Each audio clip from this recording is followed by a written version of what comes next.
हाय guys, good afternoon. So अभी हम लोग अपने बिजनेस अपडेट सीरीज को कंटिन्यू करते हैं इन Q4 FY25। तो मेरे पास बहुत सारे कंपनीज है, मैं देखता हूँ मैं कितना कवर कर सकता हूँ, बिकॉज मुझे पता है कि like if I cover too many companies तो वीडियो का लेंथ बहुत बड़ा हो जाएगा और आप लोग भी कंफ्यूज हो सकते हो।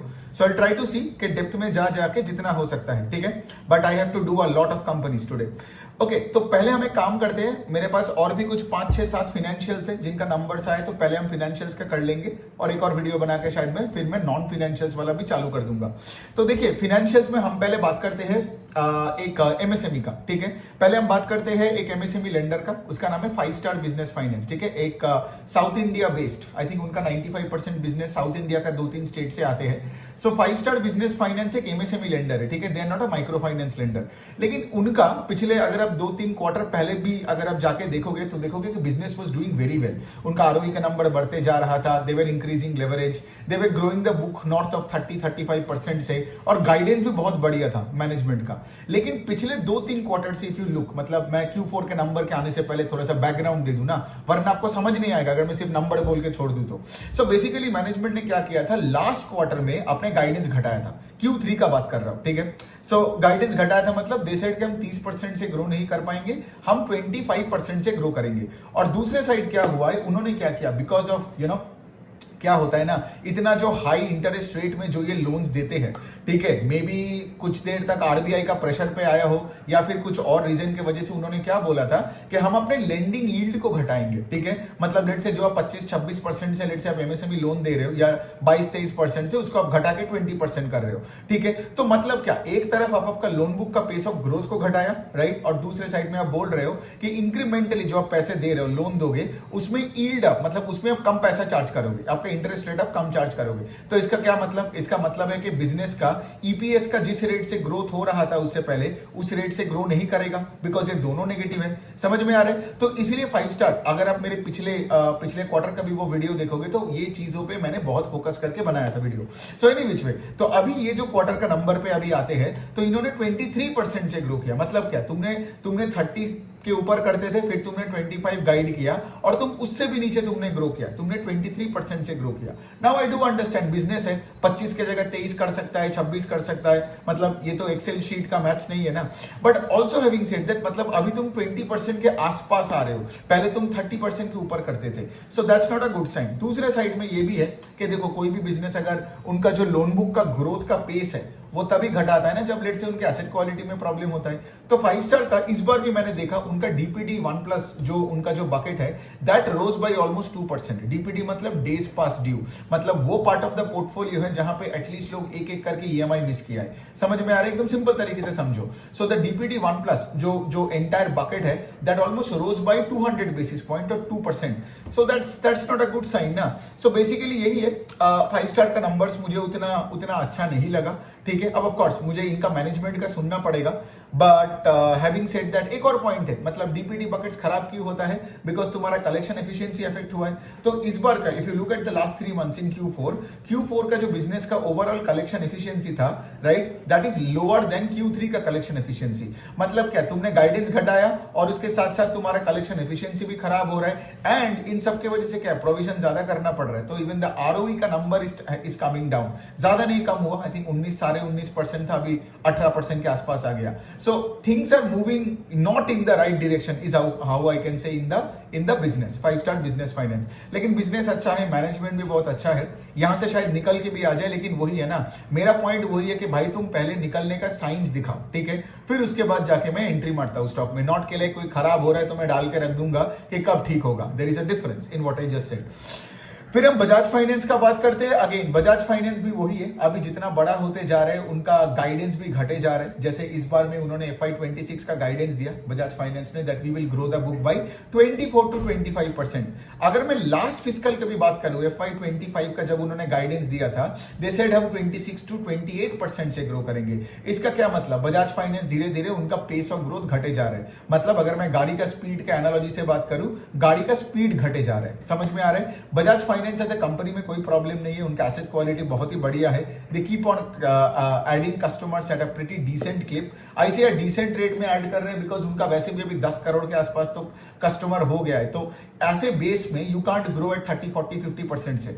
लेकिन यहां पे एक बात मैं आप सबको बोलना चाहता हूं, ठीक है, बजाज फाइनेंस का स्टॉक पहले जब 5 टाइम, मतलब मैं बोल सकता हूं 2015, 16, 17, 18 के टाइम का, जब मैं मार्केट में आया था और उस टाइम पे जब बजाज फाइनेंस मतलब पागलों की तरह पैसा बनाता था, एक चीज मैं बोल सकता हूं, उस टाइम पे बिजनेस 40% के आसपास से ग्रो करता था। सो जो लोग लेट से उस टाइम पे 5 गुना, 6 गुना, 8 गुना टाइम्स बुक पे किया, सिंस बिजनेस 40% से ग्रो किया तो स्टॉक पैसा बनाते गया। लेकिन अभी प्रॉब्लम क्या हो रहा है कि वैसा ही एक वैल्यूएशन में है in terms of price to book, लेकिन कंपनी का गाइडेंस क्या है अभी 24%। समझ में आ रहा है? तो इसीलिए आप देखते हो कि बजाज फाइनेंस का स्टॉक उतना चलता नहीं है अभी। और यहां पे एक और चीज है कि बजाज फाइनेंस भी क्या कर रहा है, आप देखोगे कि लाइक पिछले 7-8 वीडियोस में मैंने तो यही बोल के रखा हूं कि लाइक ज्यादा से ज्यादा फोकस कर रहे हैं अभी secured part of the book में। ये जो पर्सनल लोन जो वो देते हैं, है ना, शॉर्ट टर्म पर्सनल लोन्स वगैरह वगैरह जो देते हैं, इसमें दे रहे हैं, लेकिन इसमें फोकस थोड़ा कम कर रहे हैं, secured part of the book में ज्यादा कर रहे हैं। इससे क्या होता है बताओ? इससे तुम्हारा यील्ड कम मिलता है तुमको। मतलब क्या है,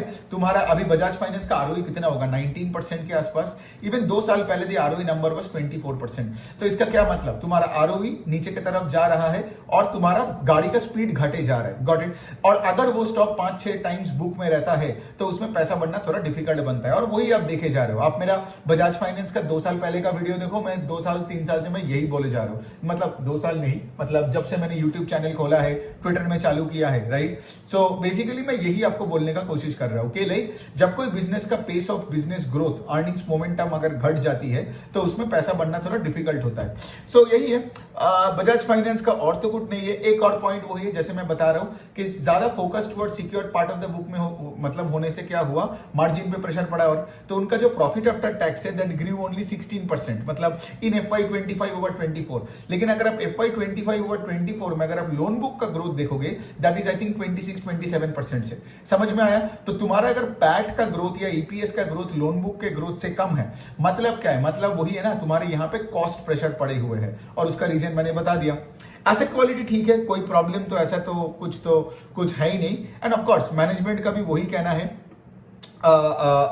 मैनेजमेंट का भी वही कहना है कि लाइक हम 25% से आराम से ग्रो कर पाएंगे। ठीक है, तो बजाज फाइनेंस वही है, बहुत अच्छी कंपनी है, लेकिन एक मीडियोकर इन्वेस्टमेंट बेट लगता है। ओके, चलिए अभी हम तीसरा बैंक की तरफ जाते हैं, सीएसबी बैंक। तो सीएसबी बैंक साउथ इंडिया में one of the oldest banks है, ठीक है। लेकिन सीएसबी बैंक ने क्या किया पिछले 2-3 साल पहले से, if you are following the bank you would know कि उन्होंने अपना थोड़ा सा आइडेंटिटी चेंज किया। They don't want to be recognized as an old south Indian bank जो ग्रो नहीं कर पाता है। सो if you see like since the appointment of Proloy Mondol, CSB Bank is trying to become a pan India bank, ठीक है। और CSB bank में क्या था, CSB बैंक का बुक में आप देखोगे मेनली गोल्ड लोन और उसके बाद आपका ये कॉर्पोरेट लोन और एग्री लोन पड़ा हुआ था। लेकिन अभी CSB बैंक क्या करने का कोशिश कर रहा है, let's say IDFC first bank की तरह कोशिश कर रहा है, या लेट्स से फॉर एग्जांपल जिस तरीके से HDFC, कोटक, ICICI ने अपना जर्नी को किया, राइट, मतलब एक जगह से चालू होकर पूरे कंट्री में जो फैला, तो CSB वही करने का कोशिश कर रहे हैं। वो अपने रिटेल बुक को ग्रो कर रहे हैं, रिटेल में भी सिक्योर्ड अनसिक्योर्ड दोनों सेगमेंट में वो ग्रो कर रहा है, होलसेल एमएसएमई में बहुत अच्छे से फोकस कर रहा है। और उसके साथ साथ ऑफ कोर्स गोल्ड का बुक रहेगा, लेकिन gold will not be around 50-45% of the book जो कि आज है। आगे जाके गोल्ड हो जाएगा 30% ऑफ द बुक। बाकी आपका एमएसएमई, कॉर्पोरेट और आपका रिटेल हो गया। और रिटेल में भी वही होम लोन्स हो गया, सिक्योर्ड रिटेल, राइट, और आपका से फॉर एग्जांपल आपका ये जो पर्सनल लोन, क्रेडिट कार्ड, ये आपका अनसिक्योर्ड के जगह में हो गया। लेकिन यहां पे प्रॉब्लम क्या हो रहा है, यहां पे सिंस इतने सारे नया डिविजन्स खोलना पड़ रहा है, नया नया जगह में ब्रांचेस खोलना पड़ता है, तो यहाँ पे तुम्हारे ऑपरेटिंग एक्सपेंस का प्रेशर है, राइट। इसके वजह से क्या हो रहा है, ईपीएस ग्रोथ में प्रॉब्लम आ रहा है। और दूसरा जो बात है जो सीएसबी बैंक का मुझे अच्छा नहीं लगा कि compare to the other banks in a high interest rate environment, इन्होंने अपना नेट इंटरेस्ट इनकम का कोई ग्रोथ ही नहीं दिखा पा रहा है। नेट इंटरेस्ट इनकम का फॉर्मूला क्या है बताओ, interest earned minus interest expense. अब जब तुम्हारा हाई इंटरेस्ट रेट एनवायरनमेंट था तो ऑफकोर्स तुम्हारा इंटरेस्ट एक्सपेंस बढ़ जाएगा, लेकिन सीएसबी बैंक उस रेट से, जिस रेट से इंटरेस्ट एक्सपेंस बढ़ा, उस रेट से इंटरेस्ट इनकम को बढ़ा नहीं पाया। समझ में आ रहा है? मतलब क्या, वो लो यील्डिंग लोन्स दे रहे हैं और दूसरे साइड में तुम्हारा कॉस्ट ऑफ बोरोइंग इतना बढ़ गया कि मतलब अल्टीमेटली तुम्हें कोई ग्रोथ नहीं मिला। मतलब पूरे FY25 ओवर 24 में देखोगे ना, तुम्हारा नेट इंटरेस्ट इनकम में कोई ग्रोथ नहीं है। समझ में आ रहा है? अदर इनकम में ग्रोथ दिखा के तुम अपना टोटल इनकम में ग्रोथ दिखा रहे हो। लेकिन पॉइंट है कि अदर इनकम का जो भी हो, मतलब तुम अपना fees and commission and card बेच के वो सब जो भी मतलब फीस एंड कमीशन वाला स्ट्रक्चर में जाते हो, I can't look at an other income का ग्रोथ एंड से के लिए भाई बहुत बढ़िया टोटल इनकम का ग्रोथ आ रहा है। नहीं, मुझे तो सबसे पहले देखना है कि बैंक का जो कोर बिजनेस है, that is net interest income, right, उसमें कितना ग्रोथ आ रहा है। अब सीएसबी बैंक में हो नहीं रहे, लेकिन सीएसबी बैंक की स्केलिंग अप फास्ट, मतलब उनका लोन बुक 30% से ग्रो कर रहा है, लेकिन उनका नेट इंटरेस्ट इनकम में कोई ग्रोथ नहीं है। मतलब क्या, ये जो अभी का जो ग्रोथ हम देख रहे हैं, राइट, ये कोई प्रॉफिटेबल मतलब प्रॉफिटेबल ग्रोथ नहीं हो रहा है। समझ में आ रहा है? प्रॉफिट्स में है बैंक, समझो मेरे बात को, बैंक्स प्रॉफिट में है, लेकिन वो प्रॉफिट्स बढ़ नहीं रहा है। यही मैं बोलने का कोशिश कर रहा हूं। तो पूरी प्रॉफिट बिफोर टैक्स का कोई ग्रोथ नहीं है, प्रॉफिट आफ्टर टैक्स भी आपका कुछ 4-5-6% से बढ़ा। सो द पॉइंट इज, इसलिए आप देखते हो ना, स्टॉक गिरता नहीं है। क्यों नहीं गिरता है? बिकॉज एसेट क्वालिटी ठीक है, स्केल अप कर रहा है एंड 29-30% से लोन बुक को ग्रो कर रहा है। सेक्टर में और तो कोई है नहीं। आईडीएफसी भी तो ये माइक्रो फाइनेंस का ये सब कुछ प्रॉब्लम के बाद और अपना नया प्लान के बाद 20% का गाइडेंस देता है और वही करता है। तो ये एक बैंक है जो 29% कर रहा है ना। लेकिन फिर भी हैविंग सेड दैट, अगर शेयर होल्डर मतलब सीएसबी बैंक मैं क्यों नहीं लेता हूं, यही मेन रीजन है कि सीएसबी बैंक को मैं अगर लूं, मुझे चाहिए भाई ईपीएस में ग्रोथ ना। अगर मेरा ईपीएस में ग्रोथ नहीं हो रहा है एंड बिकॉज इतना खर्चा हो रहा है, मतलब मैं 30% का लोन बुक ग्रोथ दिखाने के बाद भी अगर मेरा आरओई नीचे की तरफ जा रहा है, नेट इंटरेस्ट इनकम में कोई ग्रोथ नहीं है, मतलब मुझे एक्स्ट्रा क्या बेनिफिट मिलेगा? मैं तो शेयर होल्डर हूं ना।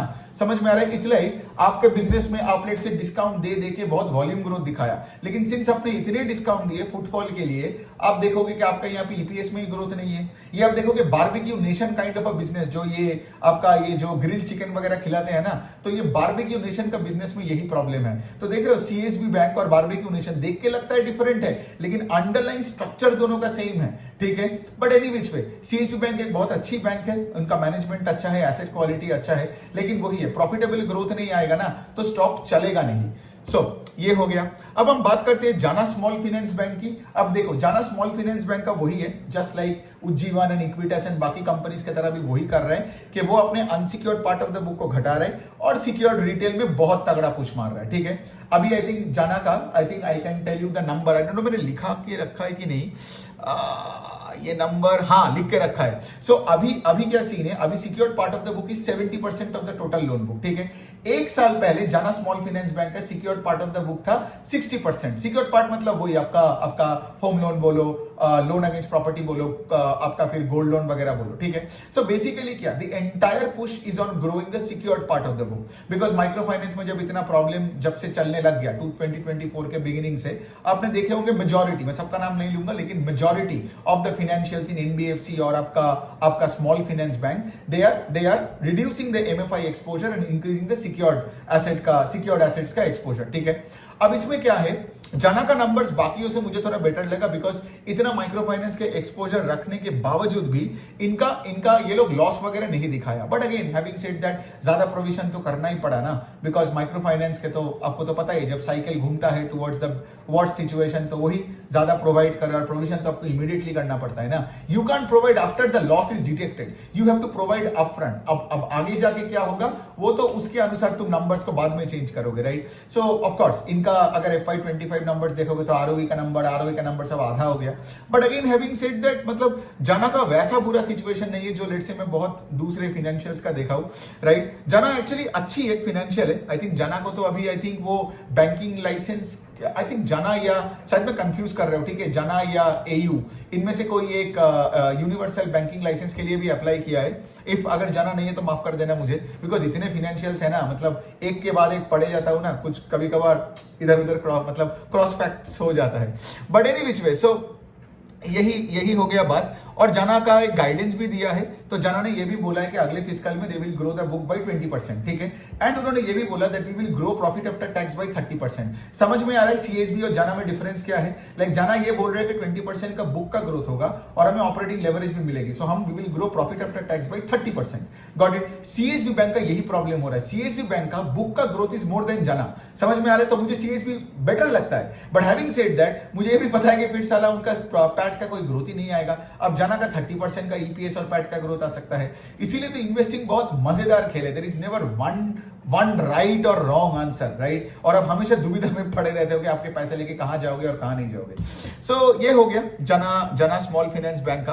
एंड अगेन उनका मैनेजमेंट का भी यही कहना था कि लाइक पूरे इंडस्ट्री का अगर आप क्रेडिट ग्रोथ देखोगे तो दैट इज 10-12% के रेंज में घूम रहा है, and we are going to grow at almost two times the industry credit growth, right? So हमें तो वही चाहिए ना कि like we don't want a company, we don't want any financial जो लेट्स से ये जैसे एचडीएफसी बैंक हो गया, आपका भी एक्सिस बैंक हो गई, राइट? ये सब 8%, 9%, 12%, एचडीएफसी बैंक का 8% से कितना ही बढ़ेगा, है ना? 12% होगा, 13% होगा, मतलब क्या सिस्टम क्रेडिट के बड़ोबड़ करेगा। एसबीआई भी 10, 12, 13% करेगा, आईसीआईसी भी 13-15% करेगा। सो द पॉइंट इज के लिए हमें ऐसे फाइनेंशियल्स, मतलब कोई भी कंपनी कोई भी सेक्टर में हो ना, अगर सेक्टर X% से ग्रो कर रहा है तो अगर आप 2x या 1.5x टाइम्स उस सेक्टर ग्रोथ आपको नहीं मिल रहा है उस कंपनी में, तो भाई आप स्टॉक मार्केट में क्या कर रहे हो, है ना? तो अब जाओ, अब इंडेक्स फंड खरीदो। और हाँ, एक बात तो सही है, कुछ लोग मेरे को आके बोलता है कि लाइक तुम 20-30% का बात करते हो, because I am an active investor. My job is to make money, my job is to make alpha, it is to generate alpha, it is not to sit quietly with an HDFC bank and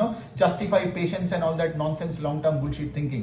so वही, अगर आपका वैसा mentality है then you shouldn't be my subscriber, है ना? सो वही है, जिनको काम करना है, जिनको रिसर्च करना है, जिनको ट्रैक करना है, वो होगा मेरा ऑडियंस। सो एनीवेज वे, तो ये हो गया आपका जाना स्मॉल फाइनेंस बैंक का। अब जो अच्छी वाली बात है, अच्छी वाली बात यही है कि लाइक ये जो सारे कंपनीज है, ठीक है, सिर्फ 5 स्टार का एसेट क्वालिटी में थोड़ा क्वेश्चन है, लेकिन बजाज का, जाना का और सीएसबी में उतना कुछ है नहीं। बिकॉज ये जो स्मॉल फाइनेंस बैंक्स वगैरह क्या किया ना, इनका जो भी मतलब माइक्रो फाइनेंस में प्रॉब्लम था, एक तो एक्सपोजर घटाया और लेकिन दूसरे साइड में पूरी मतलब प्रोवाइड करके रख दिया। सो FY26 will be like a fresh start for most companies. और एक बात तो आप देख ही सकते हो ना, in the month of March या मंथ ऑफ फरवरी में माइक्रो फाइनेंस का थिंग भी अभी स्टेबलाइज हो चुका है। सो अगर आपका माइक्रो फाइनेंस का बुक भी है, that book won't give you a lot of trouble in FY26 compare to what you faced in FY25। चलिए लास्ट एक कंपनी करते हैं, पीएनबी हाउसिंग फाइनेंस। अब ये बहुत इंटरेस्टिंग है, ये मैं पहले भी कर चुका हूं, बोल चुका हूं। इसमें प्रोडक्ट मिक्स चेंज हो रहा है, ठीक है? प्रोडक्ट मिक्स चेंज मतलब क्या हो रहा है? सोचो पहले आप लो यील्डिंग कोई पर्टिकुलर प्रोडक्ट में आप लोन देते थे तो आपका इंटरेस्ट इनकम कम आता था। अब आप क्या कर रहे हो, हाई यील्डिंग प्लेस में लोन दे रहे हो तो आपका इंटरेस्ट इनकम ज्यादा आ रहा है। समझ में आ रहा है? तो प्रोडक्ट मिक्स आपका चेंज हो रहा है और कंपनी का एसेट क्वालिटी भी बेटर हो रहा है। सो पीएनबी हाउसिंग फाइनेंस का सीन क्या है, वो एक प्राइम हाउसिंग फाइनेंस कंपनी था, ठीक है? मैं थोड़ा सा पास्ट ना बताऊं तो समझ नहीं आएगा, लेकिन कंपनी के मैनेजमेंट को समझ में आ गया कि अगर हम प्राइम हाउसिंग में रहेंगे, शहरों में और टायर 1 सिटीज में रहेंगे, प्रॉब्लम है कि इतना कंपटीशन है कि you won't get any ROA और आरओई एक्रेटिव लोन्स। मतलब तुमको वही डिस्काउंट में लोन देना पड़ेगा और मतलब तुम्हारा लोन बुक तो बढ़ेगा। समझ में आ रहा है? वही वाला पॉइंट है, तुम्हारा लोन बुक तो बढ़ेगा लेकिन तुम शेयर होल्डर के लिए कुछ दे नहीं पाओगे। जैसे फॉर एग्जांपल, तो इसीलिए इन लोगों ने क्या किया, अफोर्डेबल हाउसिंग में चला गया, समझ गया? इमर्जिंग हाउसिंग में आपने देखा होगा, राइट? जो अफोर्डेबल हाउसिंग कंपनीज में ग्रोथ देखो, आपका इंडिया शेल्टर 35% से ग्रो करता है, लोन बुक का बात कर रहे हो सब, ठीक है?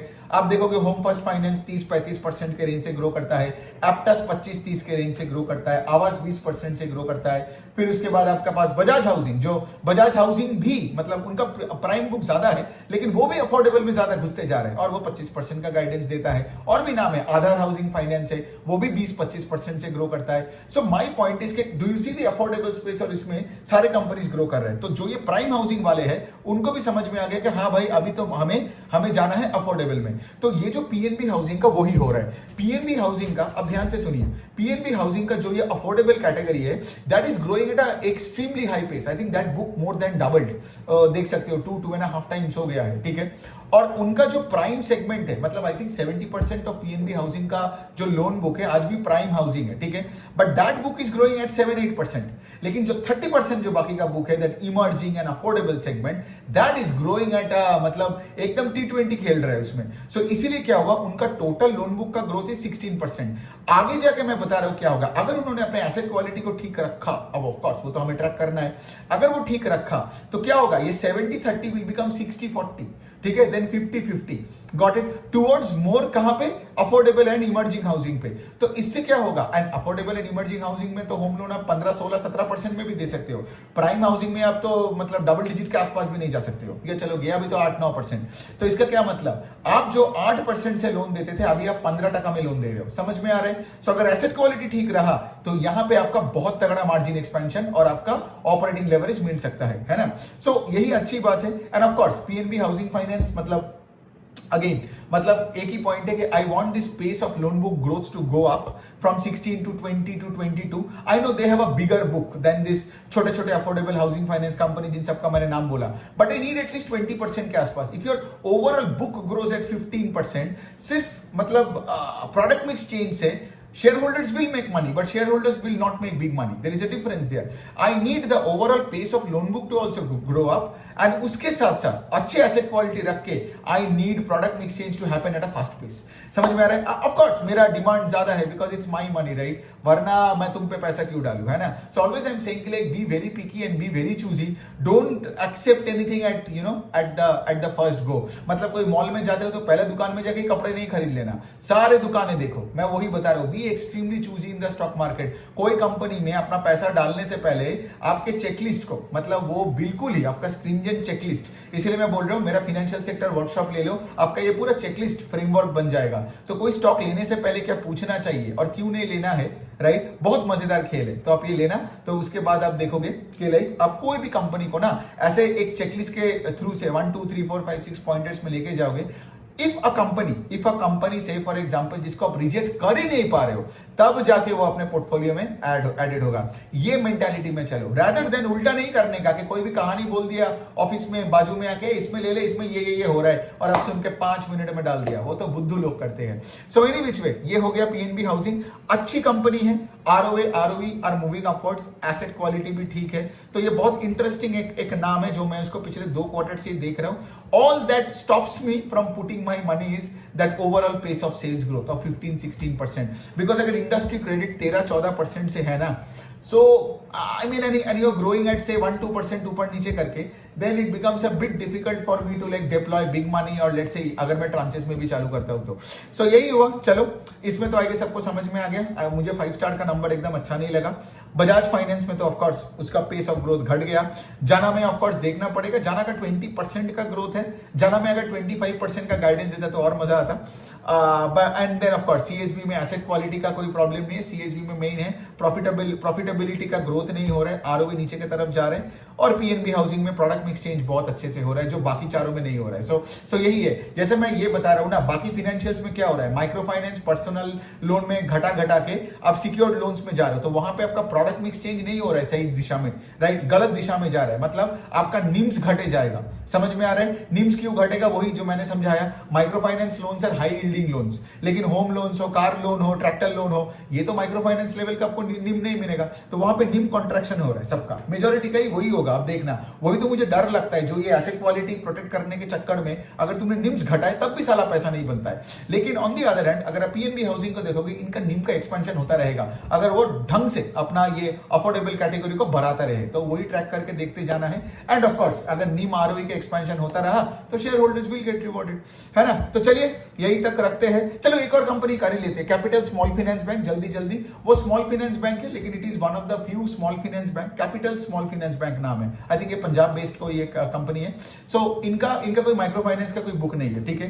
Because her small finance bank आप देखोगे एक माइक्रो फाइनेंस का बुक होता है, लेकिन इनका नहीं है। इनके बुक में मेजॉरिटी सारे आपका वो सिक्योर्ड एसेट्स ही है, मतलब आई थिंक गोल्ड है, एग्री, फिर उसके बाद आपका SME, MSME and all that, ठीक है? So capital small finance bank का क्या चीज है ना, मैं एक बात बोल सकता हूं, ऑफ कोर्स इनका होम लोन का भी एक बड़ा portfolio, so home loan, agri, MSME then gold, I think ये चारों डिवीजन उनका मेन है। लेकिन मेन मैं देखता हूं इसमें वो ग्रोथ नहीं आता है, मतलब इस बार भी 17-16% से ग्रो किया। इनका एसेट क्वालिटी ठीक है, लेकिन मुझे लगता है कैपिटल स्मॉल फाइनेंस बैंक उतना पुश नहीं करता है मैनेजमेंट।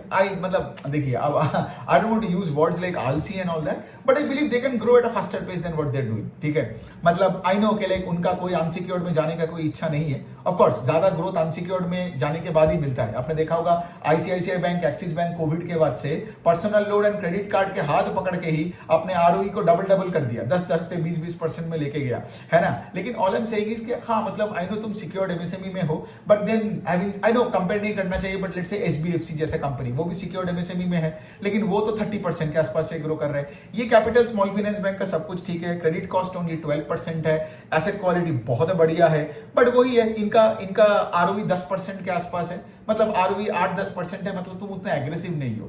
ठीक है, लेकिन वही है, देखना पड़ेगा। और तुम्हारा 16-17% से तुम्हारा लोन बुक ग्रो कर रहा है, which again like I mean वही है, मतलब तुम्हारा स्टॉक गिरेगा नहीं, लेकिन कितना बनाएगा वो मैं डाउट करता हूं। ठीक है, मुझे चाहिए कि बिना एसेट क्वालिटी को खराब करके I need a fast pace of growth, right, जो तुम इंडस्ट्री के लेवल से 2, 2.5, 3 गुना लेवल से भी ग्रो करो। जितना हाई पेस ऑफ ग्रोथ उतना सही है ना, मुझे मल्टीबैगर मिलता है पोर्टफोलियो में। सो यही है, चलो यही तक रखते हैं। और भी है, फेडरल बैंक, फेडफिना, ये सब है, लेकिन चलो इस वीडियो में इतना तक ही रखते हैं, और फिर उसके बाद ऑफ कोर्स बाकी एक फाइनेंशियल्स का करके then we will move on to the non financial side, उसमें भी बहुत सारे कंपनीज हैं। चलिए, थैंक यू सो मच।